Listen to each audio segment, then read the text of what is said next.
Vous vous souvenez de mes vidéos sur Berliet, Unique et autres? Toutes ces machines légendaires que la France a créées puis retirées du service? Aujourd'hui, on change d'échelle. On passe du camion à l'avion. Mais l'histoire reste la même. L'Airbus A380, le plus gros avion de ligne du monde, 73 mètres de long, environ 80 mètres d'envergure, capable d'emporter plus de 500 passagers sur 2 ponts, jusqu'à 853 en configuration dense. Plus de 560 tonnes qui décollent et qui volent. Un projet européen, certes, Allemagne, France, Espagne, Royaume-Uni, mais conçu, assemblé et testé à Toulouse, avec une contribution française décisive. 27 avril 2005, la 380 décolle pour son premier vol depuis Toulouse. Jacques Rosaille aux commandes, aux côtés de Claude Lelay. Des milliers de Toulousains sont présents. Une immense fierté française dans un projet européen. Une démonstration de ce que l'industrie française sait faire quand elle vise l'impossible. Le pari technique, gagné. L'avion vole, il est fiable, plus de 300 millions de passagers transportés. Et surtout, 0 accident mortel pour les passagers et l'équipage. Le pari commercial, par contre, perdu. Production arrêtée en 2021 après seulement 251 à 254 exemplaires livrés, loin des 1200 initialement espérés. Comment c'est possible ? Comment un projet aussi brillant techniquement a-t-il pu échouer commercialement? 3 mots. Décision administrative catastrophique. Toulouse contre Hambourg et se tire la bourre. Des logiciels incompatibles entre les usines françaises et allemandes, des câbles électriques trop courts à l'assemblage, près de 2 ans de retard, des milliards d'euros de surcoûts et des annulations en cascade. Aujourd'hui, vous allez découvrir comment Toulouse a relevé le défi technique le plus fou de l'aviation moderne et comment des choix de gestion ont plombé ce miracle. Les raisons de la débâcle. Parce que la 380, c'est un peu l'histoire de la France en miniature, capable du meilleur techniquement, capable aussi du pire administrativement. Bienvenue sur BTP Power, on décolle vers Toulouse.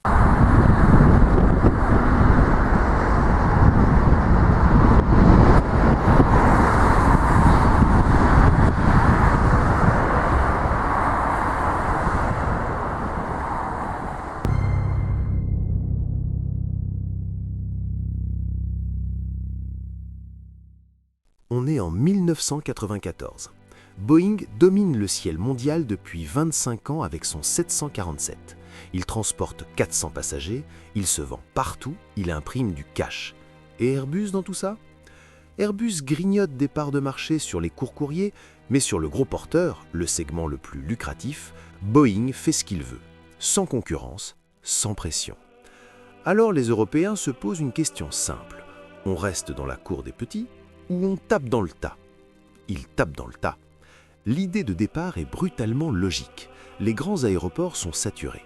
Heathrow, Francfort, Dubaï, Tokyo, on ne peut pas construire des pistes à l'infini. Donc si on ne peut pas multiplier les rotations, on fait voler plus de monde par avion. Plus de 500 passagers en configuration typique, jusqu'à 853 en toute économie. 2 vrais ponts complets sur toute la longueur du fuselage.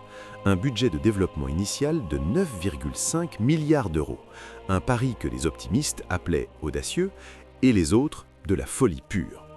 Boeing, elle, parie sur l'inverse. Des avions plus petits, plus nombreux, plus flexibles. Ce sera le 787. 2 visions du monde qui s'affrontent. L'histoire donnera partiellement raison aux deux, mais ça, on y reviendra. Maintenant, projet européen ne veut pas dire que tout le monde travaille ensemble dans la bonne humeur en se partageant des croissants. Dès le départ, une question cruciale se pose. Où assemble-t-on l'avion? Hambourg lève la main, Toulouse aussi. La décision tombe, Toulouse assemble. Les Allemands gardent leur part de fabrication, les Espagnols les empennagent, les Britanniques les ailent, mais c'est à Toulouse que tout se rejoint. Sur le papier, c'est élégant, dans la pratique, on verra. Pour accueillir un avion de 72,7 mètres de long et environ 80 mètres d'envergure, il faut d'abord un bâtiment capable de le contenir. Aucune usine existante n'est dimensionnée pour ça, donc on en construit une. L'usine Jean-Luc Lagardère. Environ 200 000 mètres carrés, l'équivalent de 28 terrains de football sous un même toit. Sortie de terre en un peu plus de 2 ans sur une ancienne zone agricole à Toulouse-Blagnac. Le chantier lui-même est déjà une performance industrielle avant même qu'un seul avion y soit assemblé. Et les pièces, comment elles arrivent à Toulouse? C'est là que ça devient vraiment dingue. Les tronçons de fuselage viennent d'Allemagne et de France, les ailes du Royaume-Uni, les empennages d'Espagne, trop grands pour un camion. Trop grand même pour le Beluga, l'avion cargo qu'Airbus avait conçu exprès pour transporter ses pièces entre usines. Alors Airbus crée une route, littéralement. Les sections arrivent par bateau au port de Bordeaux, remontent la Garonne sur des barges spéciales jusqu'à Langon, puis prennent la route de nuit en convoi exceptionnel sur 240 km. Des ronds-points modifiés, des arbres déplacés, des câbles électriques relevés. Le convoi avance lentement, à une vingtaine de km/h, et des centaines de Toulousains se lèvent en pleine nuit pour regarder passer les morceaux de leur avion. C'est de la logistique de BTP à ciel ouvert. L'avion lui-même, les chiffres donnent le vertige. 72,7 mètres de long, environ 80 mètres d'envergure, plus de 560 tonnes au décollage, jusqu'à 575 tonnes. 2 ponts passagers sur toute la longueur du fuselage, pas une mezzanine comme sur le 747, 2 vrais ponts. Et surtout, environ 3 litres au 100 km par passager. La consommation d'une citadine pour un siège dans un avion de 500 places. Environ 15-20% de mieux que le 747-400. Sur un Paris-New York, les compagnies sentent la différence sur la facture carburant. 27 avril 2005, Toulouse-Blagnac, 10h29. Jacques Rozet et Claude Lelay alignent le MSN 001 sur la piste. Des milliers de personnes sont massées autour de l'aéroport. Des employés Airbus avec leurs familles, des journalistes du monde entier. France 2 retransmet en direct. L'avion décolle après un roulement relativement court, monte, tourne, disparaît dans le ciel toulousain. 3h54 plus tard, il se pose. Rozet dit simplement « C'est un très bel avion à piloter ».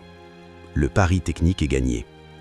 Ce que personne ne dit ce jour-là, parce que personne ne veut gâcher la fête, c'est que les vrais problèmes ont commencé bien avant ce premier vol, et qu'ils vont durer longtemps après. Un très grand moment de l'histoire de l'aéronautique ce matin, vous l'avez peut-être vécu en direct sur LCI, le premier vol de l'Airbus A380, 36 ans après Concorde, sur la même piste de l'aéroport de Blagnac, un décollage impressionnant et parfaitement réussi. Jean-Pierre Quittard. Il est 10h18 lorsque l'A380 s'aligne sur la piste 32 de Toulouse-Blagnac. La météo est parfaite pour ce premier vol. Le point fixe va durer 11 minutes, le temps d'effectuer les dernières vérifications avant le décollage. Et à 10h29, Claude Lelay et Jacques Rozet, les 2 pilotes d'essai, poussent la manette des gaz et lâchent les freins de ce géant des airs. Le décollage va durer 35 secondes et lorsque les 22 roues du train d'atterrissage quittent le sol, l'émotion est à son comble et le public salue l'exploit par un tonnerre d'applaudissements.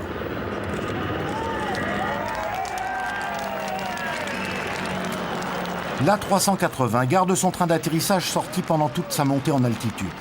Ce premier vol devrait durer 4 heures. L'appareil évolue en ce moment à une altitude maximale de 3000 mètres. À bord, le mécanicien Gérard Desbois et les 3 ingénieurs d'essai Jacques Ijoie, Manfred Bernfield et Fernando Alonso ont déjà annoncé un vol parfait, précisant que l'A380 vole dans les nuages mieux que sur un simulateur. Le retour à Toulouse est prévu en principe vers 14h30. Ainsi, 36 ans après Concorde et 31 ans après le premier Airbus, l'A380 et son équipage nous ont fait vivre ce matin un moment d'exception et personne n'oubliera ces images qui marqueront l'histoire de l'aéronautique. 2005-2019, gloire technique, échec commercial. L'avion vole. Le monde applaudit. Toulouse est en fête. Et pendant ce temps, dans les coulisses, c'est le chaos. Revenons un peu en arrière. Pendant que les ingénieurs bossent sur l'A380, les usines d'Airbus en Europe travaillent chacune dans leur coin. Les Allemands à Hambourg, leurs tronçons de fuselage avec leurs outils, leurs méthodes, leurs logiciels. Les Français à Toulouse font pareil. Sauf qu'il y a un détail, un tout petit détail.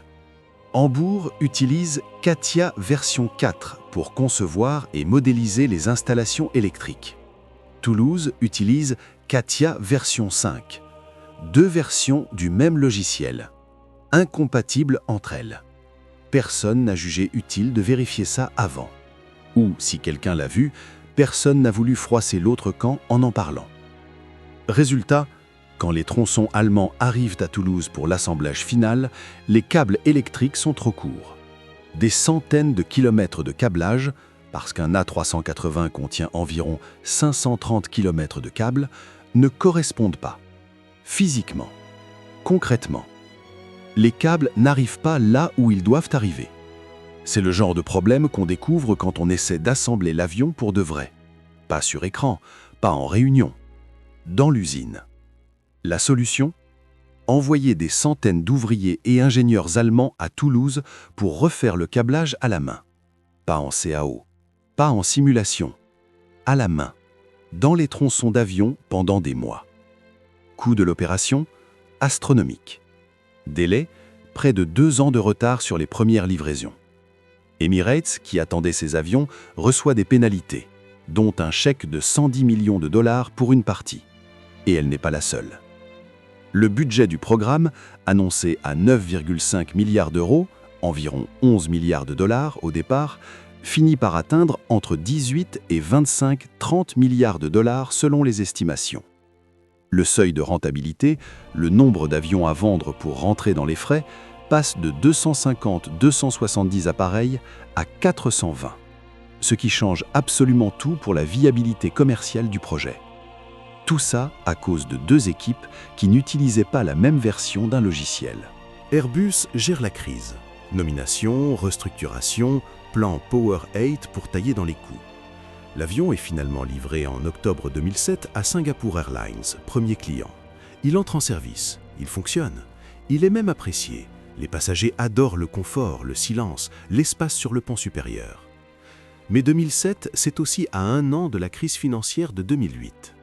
Les compagnies aériennes qui voulaient commander des A380 se retrouvent brutalement à chercher à survivre plutôt qu'à investir dans des gros porteurs à 400 millions de dollars l'unité. Le timing est catastrophique. Pas de chance ? Si, mais pas que. Parce qu'il y a un problème plus profond, structurel. L'A380 repose sur une théorie. Les grands aéroports restent les nœuds centraux du trafic mondial. Les passagers arrivent en masse à Heathrow, à Francfort, à Dubaï et repartent en masse vers d'autres grandes destinations. Le modèle dit « hub and spoke », concentration puis éclatement. Dans cette logique, un avion qui transporte 500 personnes d'un hub à un autre hub, c'est parfait. Sauf que le monde aérien bascule exactement dans l'autre sens. Les compagnies aériennes veulent des vols point à point, relier directement des villes moyennes sans passer par un hub. Moins de correspondance, plus de flexibilité, des passagers plus satisfaits. Et pour faire ça, elles n'ont pas besoin d'un monstre de 500 places. Elles ont besoin d'avions plus petits, plus économiques, plus polyvalents. Ce que Boeing propose avec le 787 Dreamliner. Ce qu'Airbus lui-même propose avec l'A350. Des bimoteurs, bien moins gourmands à l'exploitation qu'un quadrimoteur comme l'A380. Les compagnies calculent, et le compte n'y est plus. Il reste un client fidèle, un seul qui croit vraiment au concept jusqu'au bout, Emirates. La compagnie de Dubaï, dont le modèle économique est précisément construit sur le hub de Dubaï International. Elle commande 123 appareils. Elle en représente à elle seule près de la moitié de la production totale. C'est à la fois une prouesse commerciale et un aveu de faiblesse. Quand la moitié de tes ventes dépend d'un seul client, tu n'es pas en position de force, tu es en survie sous perfusion. En janvier 2019, Emirates réduit sa commande. Airbus annonce dans la foulée l'arrêt de la production. La décision est nette, sans détour. Plus assez de commandes pour justifier de continuer. Le dernier A380 est livré en décembre 2021. Bilan final, 251 avions livrés, sur les 1200 espérés au lancement, soit un peu plus de 20% de l'objectif. L'avion, lui, continue de voler. Il n'est pas retiré du service. Il transporte des passagers chaque jour. Son bilan sécurité est irréprochable. 0 accident mortel en service commercial. Les gens qui le prennent l'aiment. Mais ça ne change pas l'équation. Techniquement brillant, commercialement enterré.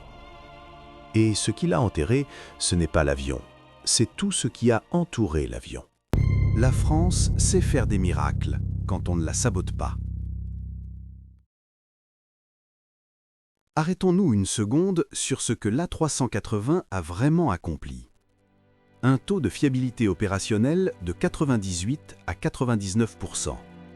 Et surtout, 0 accident mortel en service commercial.